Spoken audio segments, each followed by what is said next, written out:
রজনী আরব রজনী। বহুদিন আগে পারস্য দেশে শাহরিয়ার নামে একজন বাদশাহ ছিলেন। তিনি খুব দয়ালু ছিলেন এবং তাকে প্রজারা প্রাণ দিয়ে ভালোবাসত। একদিন তার বেগম নিদারুণ বিশ্বাসঘাতকতা করে প্রাণদণ্ডে দণ্ডিত হলেন। তারপর থেকে দেখা গেল দয়ালু শাহরিয়ার ভীষণ নিষ্ঠুর হয়ে উঠেছেন। তিনি রোজ রাতে একজন সুন্দরী মেয়ে বিয়ে করে সকালবেলা তার গর্দান নিতেন। বেগমরা কেউ বিশ্বাসঘাতক হবার সময়ই পেতেন না। একে একে দেশের সমস্ত সুন্দরী মেয়েরা এক রাতের জন্য রানী হয়ে পরদিন সকালে মারা যেতে লাগলেন। যাদের ঘরে সুন্দরী মেয়ে তাদের চোখে ঘুম নেই, তারা দেশ ছেড়ে চলে যেতে শুরু করলেন। উজিরের কাজ ছিল রোজ একটি করে সুন্দরী পাত্রী নিয়ে আসা।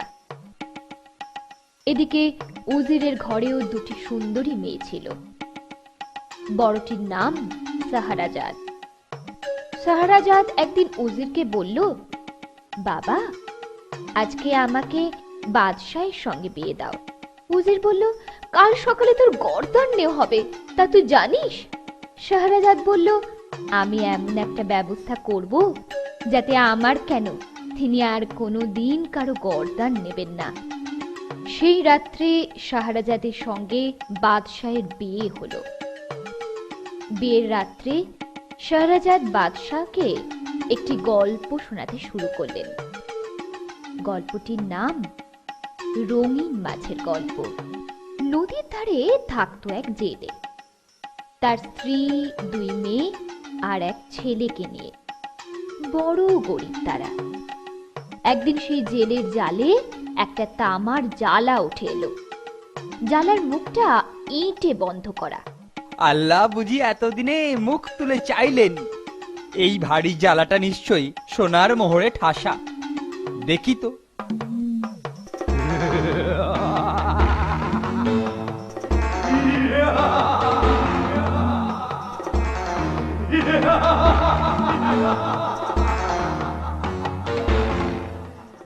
আল্লাহ ছাড়া আমি আর কাউকে মানি না। সুলেমান তার পয়গম্বর, তাকেও মানি। তুমি আর আমায় মেরো না, আমি আর কখনো তোমার অবাধ্য হব না। দৈত্য সম্রাট, আমি সুলেমান নই, একজন সামান্য জেলে। কিন্তু সুলেমান তোমায় জ্বালায় বন্দি করেছিলেন কেন? বাহ বাহ বাহ! তাহলে তো একটা ভালো খবর আছে। হ্যাঁ, তোমায় আমি মেরে ফেলবো, সটান স্বর্গে যাবে। কেন কেন মারবে আমাকে? আমি তো তোমাকে মুক্তি দিয়েছি, তোমার উপকার করেছি। আমি সুলেমানের নফর ছিলাম। কি দুর্বুদ্ধি হলো আমার! তার বিরুদ্ধে বিদ্রোহ করলাম, কিন্তু তার সঙ্গে পারবো কেন? তিনি আমায় পরাস্ত করে বললেন, তুমি আমার বান্দা হয়ে থাকো, তোমায় আমি মাফ করব। কিন্তু তা আমি কিছুতেই রাজি হলাম না। তখন তিনি আমাকে এই জ্বালায় পুড়ে মুখটা বন্ধ করে জলে ফেলে দিলেন। সে যে কি কষ্ট আর কি বলবো।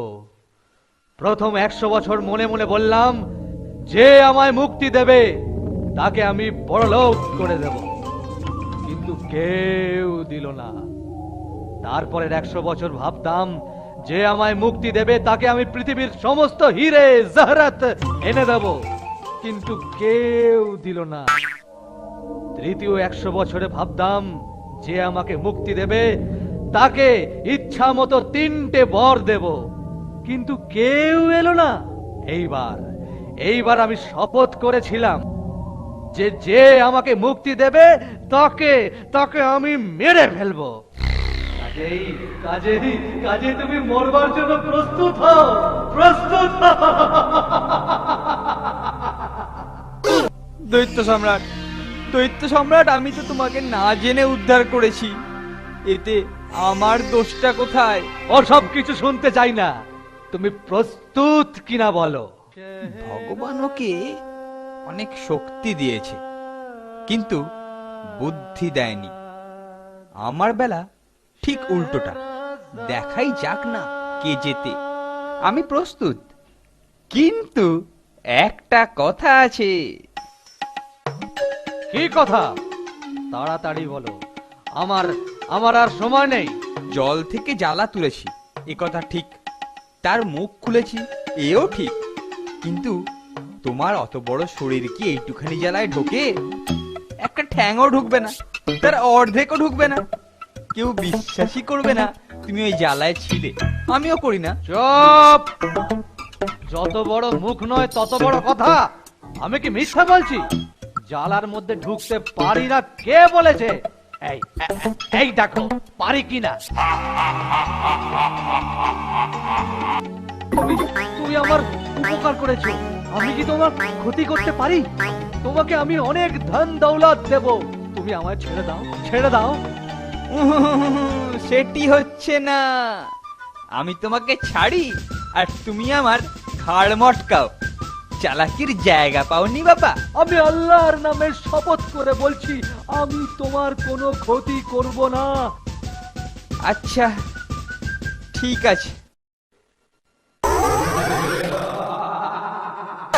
এবার এবার তোমার কি হবে? মনে থাকে যেন, মনে থাকে যেন আল্লাহর নামে শপথ করেছো। ওহ! এসো আমার সঙ্গে। এইখানে জাল ফেলো। রোজ মাত্র একবার জাল ফেলবে। প্রতিদিন এইরকম 4টি মাছ উঠবে, সেগুলো সুলতানের কাছে বিক্রি করবে, আর তাতে তোমার সমস্ত অভাব দূর হয়ে যাবে। জাহাপানা, এই মাছগুলো আমি আপনার কাছে বিক্রি করতে এসেছি। সত্যি ভারী অদ্ভুত তো।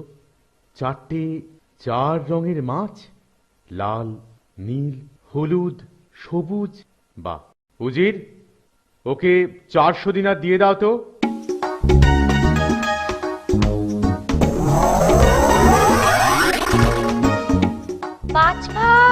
মাছ ভাই, আমার কথা শুনছো? শুনছি শুনছি, কি হয়েছে বলো।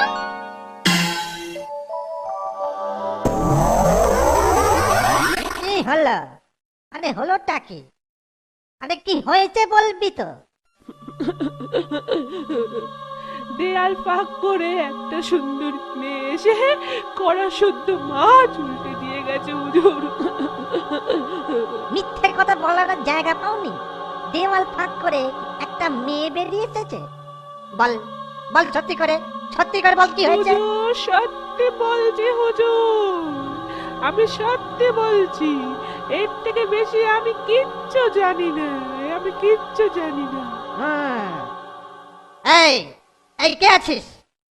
জেলেকে খবর দে আরো 4টে মাছ নিয়ে আসার জন্য।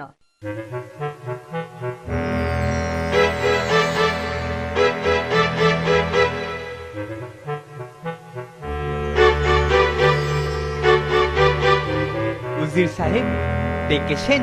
আমার আরো 4টি ওই রকম মাছ দরকার। কিন্তু কিন্তু আজকে তো আর ওই মাছ আনা যাবে না। প্রতিদিন 4টের বেশি মাছ ধরায় নিষেধ আছে। ঠিক আছে ঠিক আছে, কালকে নিয়ে আসবে।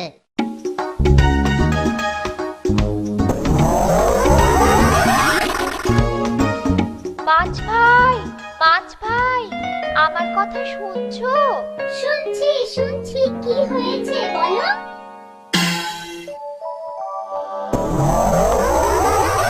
জাহাপনা জাহাপনা জাহাপনা জাহাপনা, অবিশ্বাস্য ব্যাপার। সমস্ত মাছ এক জাদুকরি এসে পুড়িয়ে দিয়ে গেছে জাহাপনা। অদ্ভুত, ভারী অদ্ভুত। কাল আবার জেলের কাছ থেকে মাছ আনার ব্যবস্থা করো। আমি নিজের চোখে এই অবিশ্বাস্য ব্যাপার দেখতে চাই। মাছ ভাই, ও মাছ ভাই, শুনতে পাচ্ছ? শুনছি শুনছি, কি হয়েছে বলো। জেলেকে একবার ডাকো তো, এর মধ্যে কোনো রহস্যের ব্যাপার আছে। এই মাছ তুমি কোত্থেকে আনো? পাহাড়ের ওপারে মস্ত বড় হ্রদ আছে, এই মাছগুলো সেখান থেকেই ধরা। আমাকে তুমি সেই জায়গায় নিয়ে যেতে পারবে? নিশ্চয়ই জাহাপানা। আরো রজনী, আরো রজনী, আমি ক্লান্ত পথিক, আমায় জল দাও। কেউ আছো? আমাকে একটু জল দেবে? আমি ক্লান্ত পথিক, আমায় একটু জল দেবে?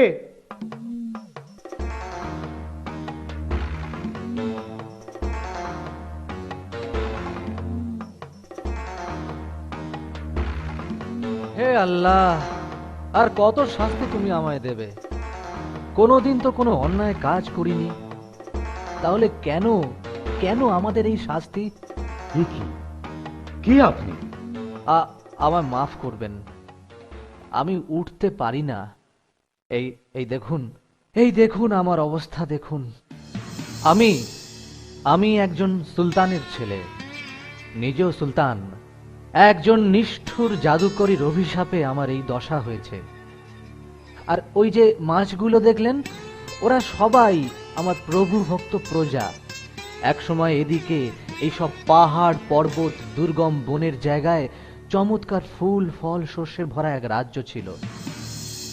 আমার বাবার মৃত্যুর পরে সুলতান হয়ে আমি একটি সুন্দরী মেয়েকে বিবাহ করলাম। একদিন যখন চোখ বুজে শুয়ে আছি, তখন দুই দাসীর কথা হঠাৎ আমার কানে এলো। হায় হায় হায় হায় হায়, এমন ভালো সুলতানের এমন দুষ্টু ডাইনি বেগম, এ বড়ই দুঃখের কথা রে। তা নয় তো কি, রোজ রাতে খাওয়া দাওয়ার পর শুতে যাওয়ার আগে সুলতানদের শরবত খান, তাতে ঘুমের ওষুধ মেশানো থাকে। আর সুলতান ঘুমোলেই বেগম কবরখানায় চলে যান, আর ভোর হওয়ার আগেই ফিরে আসেন। তাহলে তুইও জানিস সবকিছু? হ্যাঁ রে হ্যাঁ, রাজ্য শুদ্ধি সবাই জানে, শুধু আমাদের সুলতানই জানেন না। সেই রাতে আমি যখন বেগমকে জিজ্ঞাসা করলাম, তুমি রাত্রিবেলায় কবরখানায় যাও কেন? তারপর থেকে আমার আর আমার প্রজাদের এই অবস্থা। আজই তোমার কষ্টের দিন শেষ হবে। আমি ওই দুষ্ট ডাইনিকে উচিত শাস্তি দেব। আরো রজনী, আরো রজনী, আরো তুমি অতি পাপিষ্ঠা, নিজের স্বামীকে পাথর বানিয়েছো। তোমার কপালে বড়ই দুঃখ আছে। আমাকে মাফ করুন খোদা, তুমি আমাকে যা করতে বলবে তাই আমি করব।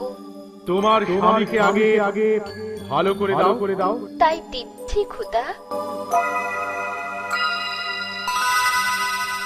এবার শাহজাদা ভালো হয়ে গেছে, আর কি করতে হবে বলো?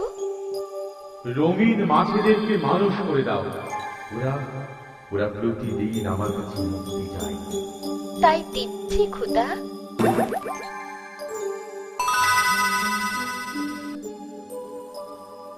খুদা মেহেরবান, তোমার সব হুকুম তামিল করেছি, আমাকে আর কি করতে হবে বলো?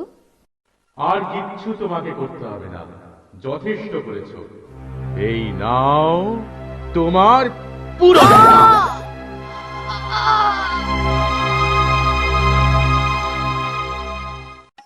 এরপরে দুই সুলতানই জেলেকে অনেক টাকা কড়ি ধনরত্ন দিলেন। তারপর সবাই